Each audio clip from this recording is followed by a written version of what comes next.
Et la première impression qu'il m'a donnée, c'est il a l'air perdu. Ce sentiment de pauvre. Il a pas une vie facile. C'est surtout ça, en fait. J'ai rencontré un jeudi soir. On a passé une soirée. Tu vois, il était gentil, protecteur. Ouais, bon délire. Et puis, bon, c'était à l'époque où j'étais un peu dans les garçons un peu bad boy, tu vois. Et je voyais que lui, bon, un bad boy. Et ça, j'aimais bien aussi. Enfin, voilà, on avait beaucoup rigolé la soirée là, c'était bien. Et puis en fait, ça a démarré comme ça, tu vois. On file en aiguille, puis on s'est revus le lendemain, et puis successivement. Et puis en fait, ça a démarré comme ça. Ça a été hyper rapide en fait. J'avais l'impression que j'étais son grand air frais, tu vois. J'avais l'impression, genre il me mettait sur un piédestal au début. Très aimant. J'étais sa petite protégée. J'avais vraiment ce sentiment-là. Et d'ailleurs, il me disait, heureusement t'es arrivé dans ma vie. Donc en soi, je me sentais utile aussi, valorisée. Il prenait soin de moi aussi, que ce soit, bah oui, financièrement, me loger, puisque j'ai très vite habité chez lui. Il me sortait, enfin, il me faisait des beaux cadeaux aussi. Très rapidement, il m'a dit, non mais toi, t'es l'amour de ma vie. En gros, j'ai de la chance que tu sois là maintenant. Je pensais pas ressentir ça pour quelqu'un d'autre que son ex-femme, avec qui il est resté 11 ans. Il me dit, je pensais jamais ressentir ça de nouveau. Tu vois, donc moi, je me suis dit, waouh. Tu sais, au début, donc, il m'a fait, ouais, comme t'as dit tout à l'heure, du love bombing, en fait. Il m'a bombardé d'amour. Il me disait, mais je vais te faire devenir riche. T'auras plus à travailler. On va faire de l'immobilier ensemble. Tu mettras des trucs à ton nom. Tu gagneras de l'argent, etc., machin. Il me parlait de projet. Au bout de 3 semaines, hein, à toi, je vais te faire un enfant et tout. C'est pas que je veux avoir des enfants, mais tu vois, ça me cogite, tu vois, parce que quand t'as 26 ans, ça commence à travailler, tu vois, ton entourage qui commence à se marier, avoir des enfants, et puis toi, t'es là comme une cruche. Et tu vois, ça aussi, ça me touchait. Je me dis, peut-être qu'il se projette avec moi. Et en fait, non. Et heureusement que j'ai pas fait cette connerie d'avoir des enfants avec lui. Pour moi, les mots, tu les emploies pas à tort et à travers, tu vois.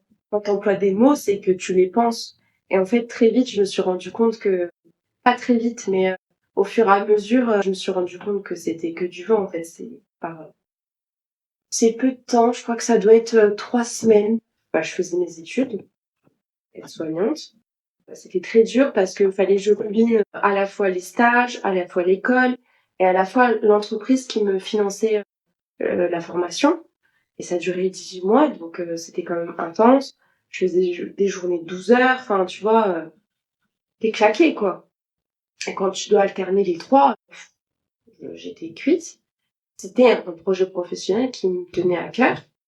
Quand je me levais le matin, enfin, il me disait, ton taf, c'est de la merde. De toute façon, tu vas avoir une paye misérable. Parce que lui, en fait, il tournait son centre, son point vital, pour lui, c'était l'argent. Il ne tournait que pour l'argent, il ne vivait que pour l'argent. Et lui, quand je lui dis, bah, c'est mon projet, ça me tient à cœur, bah, c'est de la merde. Tu vas faire quoi? Torcher des vieux? Tu vas gagner une misère? C'est pas un métier. Oui, il me disait, oui, c'est un métier de merde. Parce que lui n'avait pas tellement de vocabulaire, donc, mais lui, pour lui, c'est un métier de merde. Je faisais des journées à rallonge, et puis il fallait encore que je m'occupe de la maison, que lui, se levait à 14 heures. C'était très rabaissant pour moi, parce que moi, je me tape des journées à la rallonge, et toi, tu te lèves à 14 heures. Pour que je rentre, je dois encore me coltiner, je sais pas, le linge, la vaisselle, machin, alors que toi, t'es chez toi. Tu fais rien de spécial. Tu pourrais au moins m'aider à faire quelques tâches ménagères. La jalousie, fouiller mon téléphone. Alors que, en soi, j'avais rien à cacher. Quand tu parles à tes copines, bon, bah, tu vas employer certains mots, tu vas dire certaines choses. D'ailleurs, une fois, j'ai un copain, oui, un copain qui m'a envoyé un message. Il a vu que ce copain m'avait envoyé un message et il m'a détruit mon téléphone. L'ancien iPhone que j'avais, il m'avait explosé, mis en miettes. Donc ça aussi, ça a été un manque de respect. Au début, c'était pas moi directement. Ouais, ça allait être mes affaires. Mon téléphone, ça allait être mon sac à main, ça allait être d'autres objets, ou alors qu'il me lançait sur moi, et après ça a été la violence physique, lui. C'était pas des signes, c'était sous mes yeux, en fait. Fallait être idiote pour pas s'en rendre compte. Puisqu'en fait, quand j'ai rencontré cet homme-là, il était en fait recherché par la police. Son ex-femme avait porté plainte contre lui pour justement violence conjugale, harcèlement, menace. Il s'était pas présenté au poste de police, donc forcément, ce qu'il attendait, c'était qu'à 6 heures, la police débarque chez lui. Et en fait, quand je l'ai rencontré, il était recherché. Et je me suis même présentée au tribunal pour, en gros, lui apporter mon soutien, puisque forcément, il s'était fait choper. Hein. Quand on l'a vendu, on l'a présenté comme une victime, tu vois, comme il s'est fait avoir. On l'a vendu comme ça, par son ex-femme. Je l'entends aussi que des hommes puissent se faire avoir, surtout quand ils ont les moyens. Je me suis dit, il a quand même une bonne situation financière.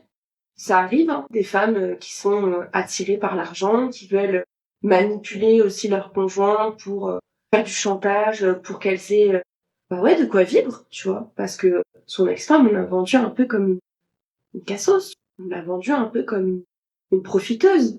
Et je me suis dit, oui, ça peut aussi arriver à un chef d'entreprise de se faire manipuler, tu vois. Lui, il y a des enfants en jeu.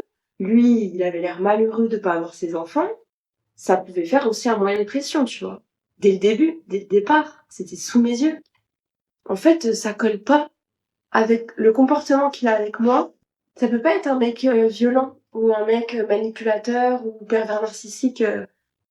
Il donne pas cette impression-là, en fait. C'était un peu un voyou, mais bon, ça j'aime bien, tu vois. Enfin, voyou dans le sens où c'est un sacré loulou. Pas voler dans les magasins, enfin bref, tu vois, c'était ça en fait. C'était lui. Moi, je me lève tous les matins à 5 heures. Alors, au début, j'ai essayé de le motiver, ne serait-ce que pour le réveil. Combien de fois ça arrivait qu'on se prenne la tête dès le matin parce que je le secoue pour qu'il se lève et puis oui, casse pas les couilles. Ça, c'était sa phrase. Oh, casse pas les couilles. Donc, j'essayais de parler. Quand il y avait une accumulation de manque de respect, forcément, j'hurlais. Le problème, c'est que j'essayais de lui faire entendre raison. De lui faire comprendre que j'ai raison et qu'il a tort. Et qu'il faut qu'il se remette en question. Et ça, en fait, c'est comme pisser dans un violon, en fait. Ça sert à rien. Vraiment, j'en pouvais plus. Là, c'est moi qui devenais violente. J'en suis arrivée à un point où, ouais, là, c'est moi qui cassais des choses. J'en pouvais plus. J'en pleurais. Je me rappelle d'une fois partie en soirée et puis donc ce côté jaloux qui est ressorti ce soir-là. Et en fait, on est passé devant une chicha, là où j'allais souvent avant. Il y avait des gens que je connaissais derrière la vitrine qui étaient à l'intérieur et moi j'étais à l'extérieur. Et puis j'ai juste fait un coup. Là, ce soir-là, par contre, j'ai cru que j'allais lui passer parce que il m'a fait rentrer dans sa voiture de force et j'ai voulu m'échapper. Et en fait, j'ai voulu m'échapper, mais la voiture roulait à peut-être 60 km, enfin même plus. Enfin, je sais plus, mais la voiture, elle roulait super vite. J'ai voulu ouvrir la porte, et en fait, il a fait exprès de tourner. Enfin bref, ça, j'ai cru que j'allais passer le soir-là.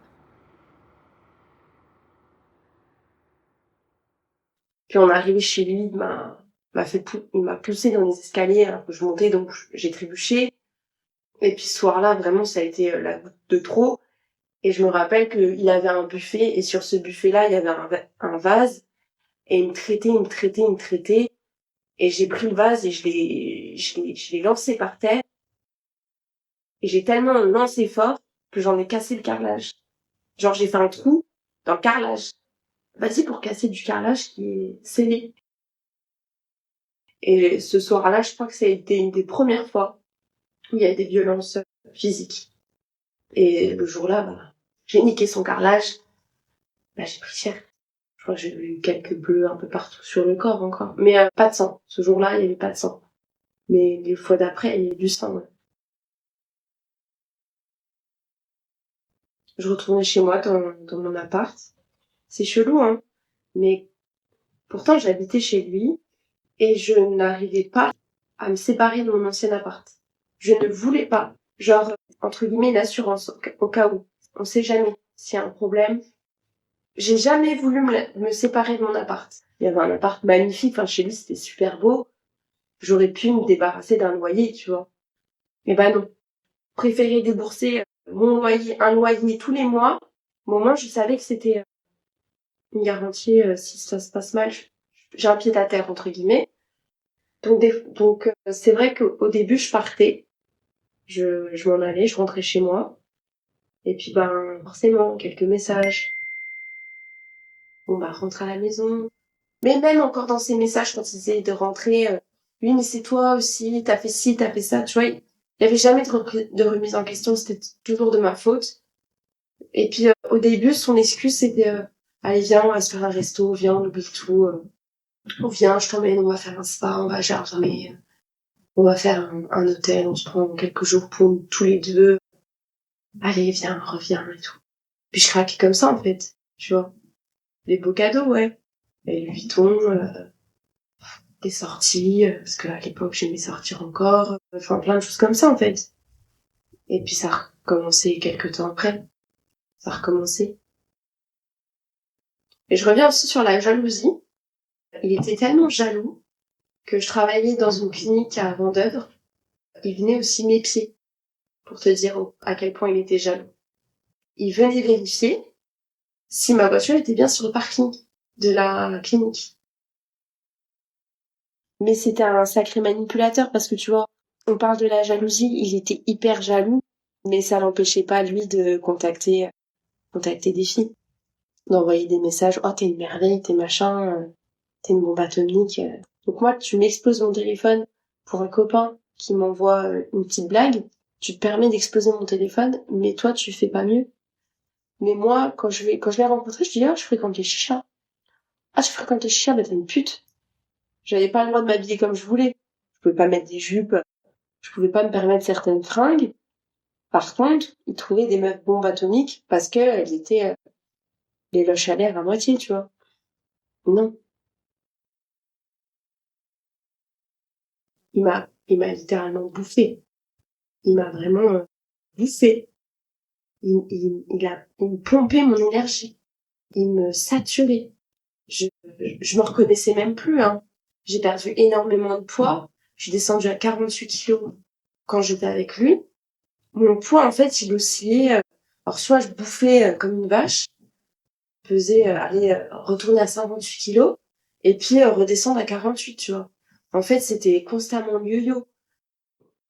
Parce que quand on se prenait la tête aussi, il me disait, de toute façon, t'es une bonne à rien, tu sais rien foutre. Combien de fois on s'est pris la tête parce que j'avais acheté les mauvais articles. D'où la dernière, d'où la dernière dispute. J'étais une bonne à rien. Il suffisait que je fasse mal à un truc, bah là, j'étais la pire des merdes. J'étais une merde. Moi, en fait, j'ai pas eu cette image de couple-là, justement. C'est pour ça que ça me faisait bondir, tu vois. Moi, je vois mes parents, par exemple, c'est 50-50, tu vois. Tu te complètes, en fait. Et ben là, non. C'était à moi de tout faire. Je devais en plus charbonner. En fait, j'avais l'impression d'être sa petite esclave. Au contraire, quand il m'achetait des choses, je dis, mais j'en veux pas. Si c'est pour qu'après tu dises, oui, ben, je l'ai acheté, donc elle peut au moins me faire ça. Bah non, en fait, ça marche pas comme ça. Si tu veux me faire un cadeau, tu le fais parce que tu le fais avec le cœur, pas pour en gros, me verser un salaire parce que je te fais mon linge ou autre, tu vois. Donc moi, quand j'étais plus petite, ma mère, elle m'a souvent mise en garde par rapport aux hommes, puisque mon père biologique était lui-même un pervers narcissique. Donc, n'admet pas ses torts, retourne la situation, etc. Patati patata. Donc moi, en gros, ma mère, ses conseils, c'est des bienvenus, quoi. Mais je sais que ma mère, elle est très carrée. Si je lui expose un fait, elle va, elle va être objective. Elle va pas prendre parti pour moi forcément. Et du coup, un jour, je lui dis, je lui envoie un message. Et du coup, je prends mon téléphone, j'envoie un message à ma mère. Je dis, maman, pour toi, c'est quoi être jaloux maladif? Elle m'appelle, elle me dit, bah, une jalouse. Elle pense que c'est moi la jalouse. Elle me dit, une jalouse maladive, c'est par exemple, tu vas chez le coiffeur, ton copain va chez le coiffeur et tu supportes pas que ce soit une coiffeuse qui coiffe ton copain. Par exemple, t'es à la caisse, tu ne veuilles pas que la caissière soit une femme. C'est ça, jalouse maladive, à ce point-là. Je lui dis, non, mais maman, dans l'autre sens. Je dis, bah, imaginons, c'est l'homme qui est très jaloux. Elle me dit, maman, il veut pas que tu t'habilles d'une telle manière. Il veut pas que t'aies de copains. Il y a rien de fou, hein, juste amical, relation amicale. Il veut pas, ce mec-là. Il souhaite pas qu'on te regarde dans la rue. Non. Et je lui dis, bah, maintenant, je crois que je suis avec un jaloux maladif. Parce que l'autre, en fait, il me contrôlait aussi sur mes tenues vestimentaires. Si je mettais des talons avec un petit pantalon, tu vois, bien cintré, un petit décolleté, machin, voilà, j'étais la pire des putes. Ça allait jusque là. Donc, quand j'ai envoyé le message à ma mère, je dis, bah, maman, je crois que je suis avec un jaloux maladif. Et elle m'a dit, faut que tu coupes tout de suite les ponts. Tout de suite. Donc, ma mère est venue me chercher, elle m'a dit, envoie l'adresse. Elle est venue me chercher. Donc, je suis partie. Il a essayé de me retenir. Et ça aussi, ça me touchait, tu vois. Parce que quand je voulais partir, non, tu veux pas partir, non, je veux pas que tu partes, arrête tes conneries, reste avec moi et tout. Ça aussi, tu vois, je me disais, ah, même quand même. Tu vois, je l'attendrissais comme ça, mais pour ma santé mentale, il fallait que je parte. Et puis, bah, à chaque fois, c'était ça. Je me barrais, je revenais, je me barrais, je revenais. L'élément vraiment déclencheur où je me suis dit, stop, c'est le 17 mars 2024. Ça a été terminé. Son anniversaire, c'était le 16 mars. Quelques jours avant, j'avais fait des courses. Je faisais les courses toute seule. Et je savais que les courses, j'avais sa carte bleue. Je savais qu'en gros, pour les courses, quand j'avais sa carte bleue, fallait que j'achète des choses pas trop chères. Enfin, en gros, fallait que j'achète plein de choses, mais pas trop chères. Parce que lui, il vérifiait le ticket de caisse, machin. Enfin bref, fallait pas que j'en ai pour 200 balles, quoi. Quand je faisais les courses, bah, je prenais des marques, pas de la grande marque, tu vois. Et du coup, j'avais fait les courses pour faire son anniversaire, etc. Et dans la liste de courses, il fallait que j'achète des steaks hachés. Des pauvres steaks hachés surgelés. D'ailleurs, ce jour-là, je rentre de course. J'avais je sais pas combien de sacs. Je crois que j'avais 4 sacs cabas. Il fallait que je monte 2 étages. Lui était au bout de la rue, au bar. Je l'appelle, il pleuvait à seau. Je l'ai appelé. Je lui dis, tu comptes venir m'aider ou pas? Parce qu'il m'avait vu passer aussi. Hein. Il savait que je rentrais de course. Hein. Tu comptes venir m'aider? Pas pour faire. Ah, j'ai des courses, tu viens m'aider? Ah, tu casses les couilles, machin. Donc, il m'envoie poulet. Il débarque quand même au bout de 10 minutes. Donc, je suis sous la flotte, j'attends 10 minutes. Vient le samedi 16 mars. Je me tue à la tâche. Je me lève hyper tôt le matin. Je nettoie toute la baraque. Je fais la déco. Je fais à manger. Je me rappelle, j'avais fait des lasagnes et tout. J'avais convié tout le monde pour 20 heures. J'avais convié ses parents, sa sœur, son beau-frère, ses enfants. J'avais été chercher un cadeau, le gâteau, la déco. Enfin bref, tu vois, j'avais vraiment tout fait toute seule. Il y a personne qui m'a aidé en plus ce jour-là. Donc lui était très content. Sauf que le lendemain, c'est comme si j'avais rien fait. Lui s'est barré à la compétition de gym de sa fille. Et le soir, il rentre. Donc la maison était impeccable. Tu pouvais bouffer par terre, carrément. Il rentre, il veut se faire à manger. Et moi, tu sais, ça m'avait tanné, en fait. J'avais mal au dos, j'avais mal partout. Et le soir, du coup, il rentre de la compète de sa fille. Il veut se faire à manger. Il va dans le congélateur. Il voit les steaks hachés. Qui ne lui convenaient pas. Donc moi, j'étais HS, dans le lit, mal au dos. Tu sais que j'ai des problèmes au niveau du dos. Et lui aussi savait que j'avais des problèmes. Et là, il rentre dans ma chambre, et t'as l'impression que je sais pas, je l'ai trompé, il m'a cramé avec son meilleur pote, tu sais. Vraiment, il rentre, mais le visage, en plus, tu le vois à l'expression de son visage. Tu vois qu'en gros, il est très énervé.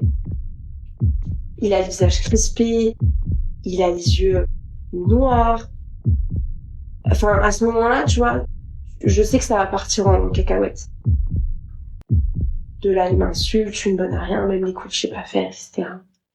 Et en fait, là, je dérape complet.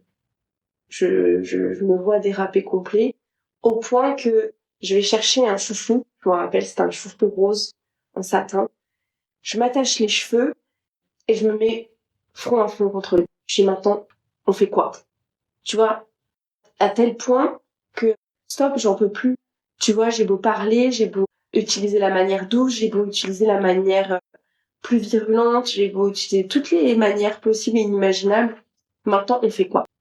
Maintenant, on fait un front à front. S'il faut, on se tue tout de suite. Tu vois, j'en étais à ce point-là de ras le cul. J'en peux plus.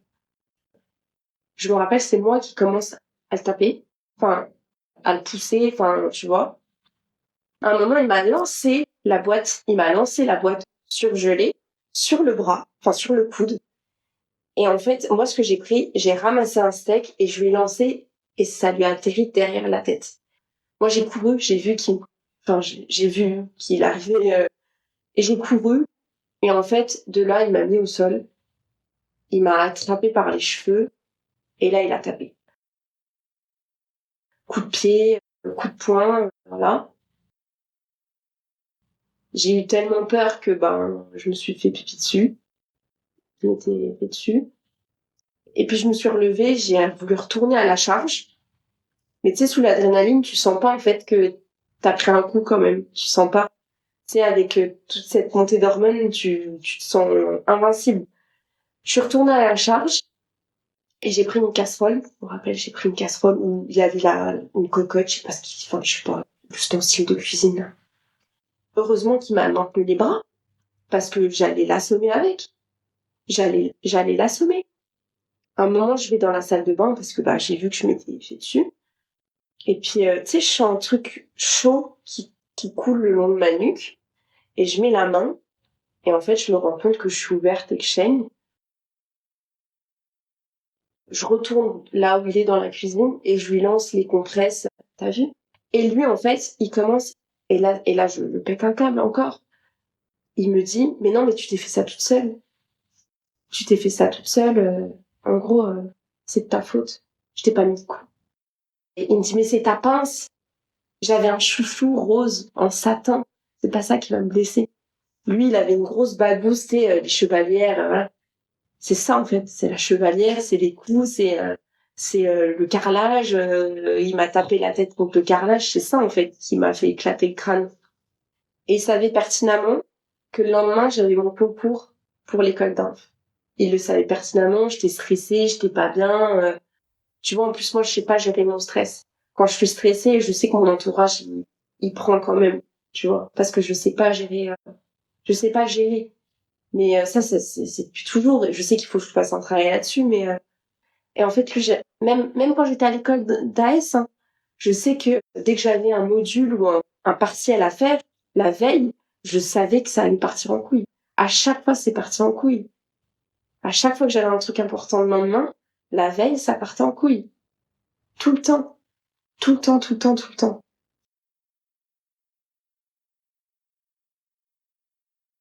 Et du coup, je reviens sur ce 17 mars. Je prends des affaires.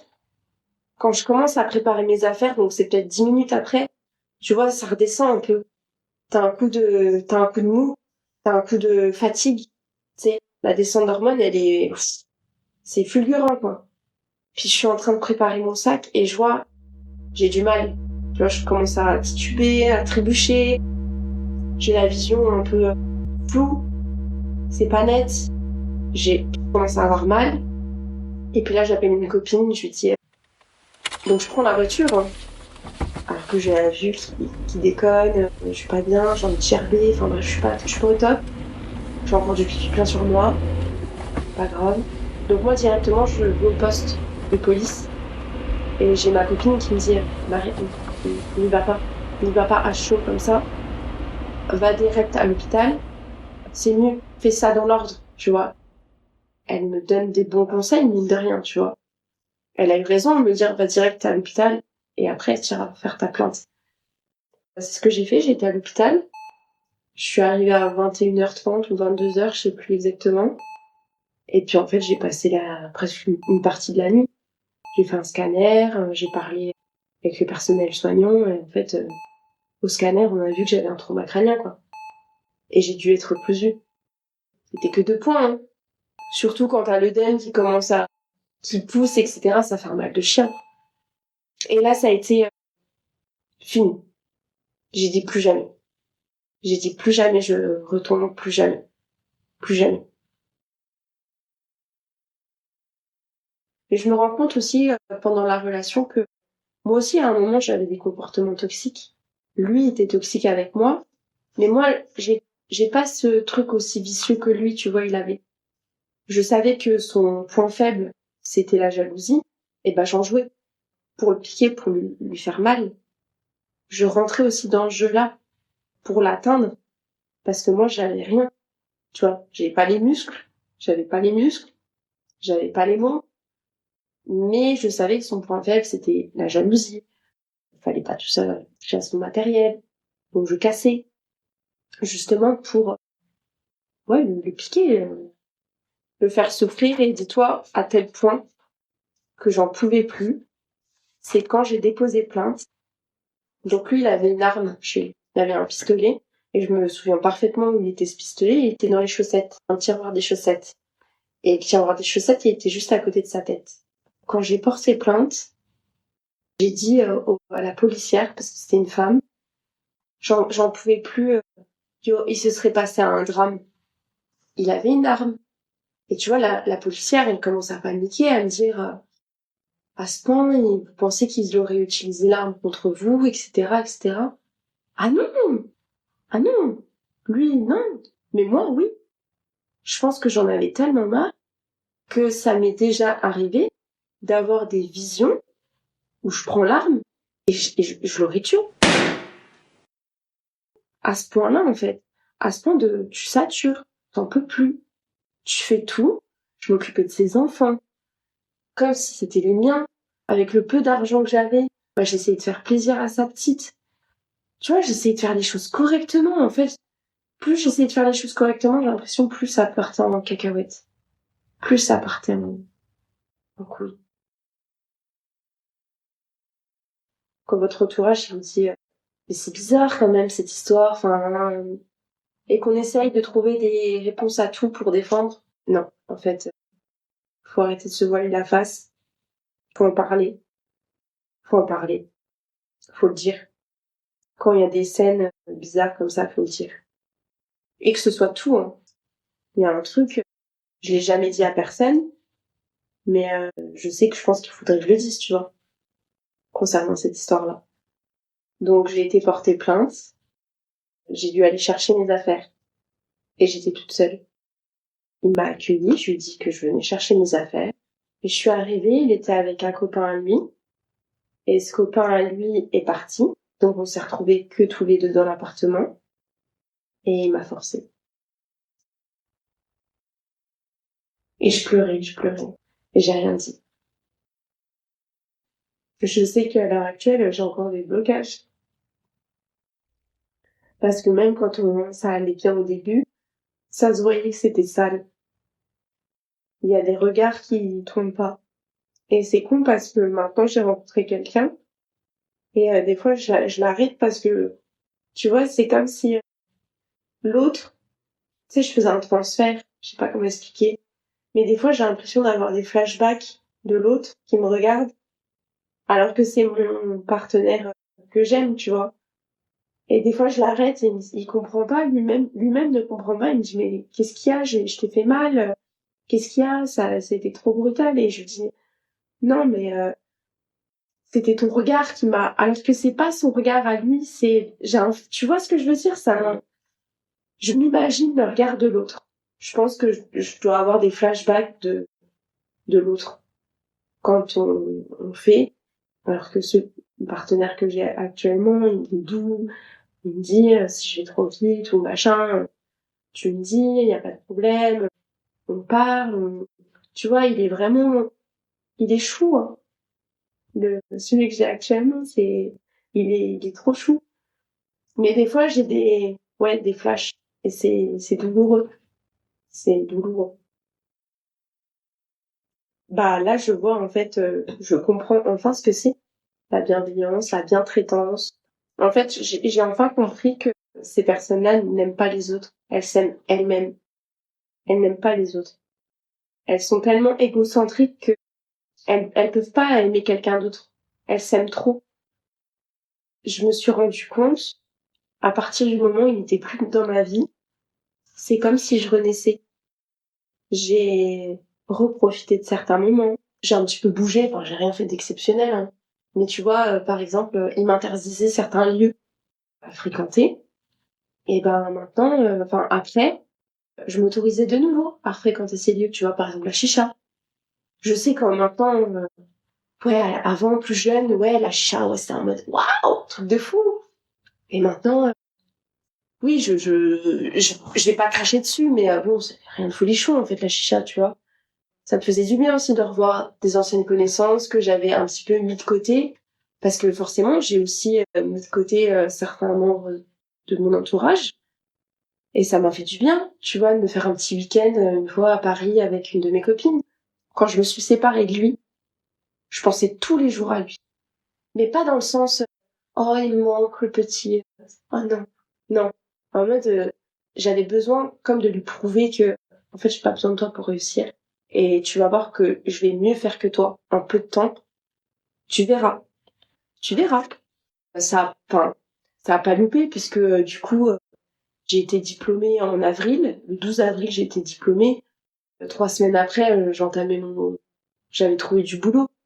Et puis, au mois de mai, je vais sur Le Bon Coin parce que je songe à déménager. Et puis, je visite un appart, celui où je vis actuellement. Au mois de mai, je trouve l'appart, je trouve l'annonce. Je visite l'appartement, je sais plus c'était quel jour. Et une semaine après, l'appartement est pour moi. J'ai juste à attendre le mois de juillet. Et tu vois, petit à petit, quand j'ai su que l'appartement, il serait pour moi, tu vois, j'allais à Ikea. Tu vois, je m'organisais pour tout racheter. Parce que je ne voulais rien garder de l'autre appartement. Je voulais rien garder du passé. Table rase. On rachète tout. On rachète tout. Des torchons jusqu'à la petite cuillère, jusque tout. J'ai tout racheté. Tout. Quand j'ai emménagé, ça a été incroyable. Je me suis dit, putain, c'est moi, j'ai réussi à faire tout ça.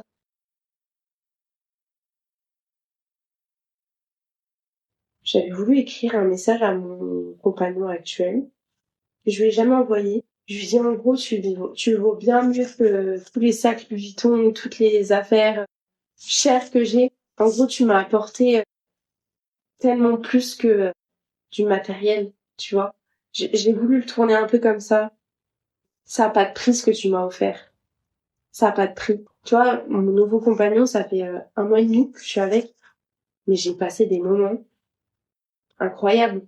On va faire de la rando, on fait des choses simples. On va bien manger, on va picoler un peu. Enfin bref, tu vois, on fait des trucs vraiment normaux. C'est pas la folie des grandeurs. On vit avec nos petits moyens. Mais c'est très bien comme ça. On est heureux. Et je voulais justement lui dire, en gros, tout ce que tu m'as offert, c'est inestimable. Tu vois, un sac Louis Vuitton, c'est de la merde. Rien à foutre, en fait. Tu vois. Ok, ça vaut une blinde, mais c'est de la merde. Ce que tu m'as offert, là, un peu de temps, c'est les plus belles choses qu'on ait pu m'offrir. Je crois que je ne t'aime plus. Je vais changer de vie, de numéro. Ce que je devais voir, je l'ai vu. J'ai comme retrouvé la vue. Je demande ce qui m'échappe. Tu me dis que je fais le sein. C'est là qu'entre nous t'as déclaré la guerre. Telle une sirène, tous les bouts je racolais. Il a la dick facile, je suis une hit machine. Pas une fille facile, je me donne 10 sur 10. Hit machine, je suis une hit machine. Pas une fille facile, je me donne 10 sur 10. Je suis hyper, hyper.